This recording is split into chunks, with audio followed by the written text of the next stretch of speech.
পুজো তো চলে গেছে, অনেক দিনই হয়ে গেল, কিন্তু পুজোতে কী কী পেয়েছি সেগুলো তোমাদের সাথে শেয়ার করা হয়নি। তো চলো আগে করে শেয়ার করে দিই। এই ডুয়েল টোনের সুন্দর শাড়িটা, এটা আমার শ্বশুরমশাই আমাকে দিয়েছিল পুজোতে। আর এই শাড়িটা দিয়েছিল আমার মাসি শাশুড়ি। যেই দুটো শাড়ি আমার খুবই পছন্দ হয়েছে। আর এটা দিয়েছিল আমার মা, মানে আমার বাপের বাড়ি থেকে দেওয়া হয়েছিল। এটা আমি কালী পুজোর দিনকে পরেছিলাম। এছাড়া কোনো শাড়ি আমার পুজোর মধ্যে পরা হয়নি।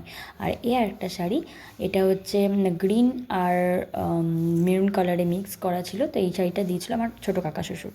আর এই সুন্দর কুর্তিটা, এটা আমার বার্থডের সময় আমার শাশুড়ি মা আমাকে দিয়েছিল। আর এই সুন্দর কট সেটটা, এটা আমার হাজব্যান্ড আমাকে দিয়েছিল, যেটা পেয়েছিলাম হাতে অষ্টমীর দিন আর নবমীর দিনকে পুজোর সময় পরতে পেরেছি।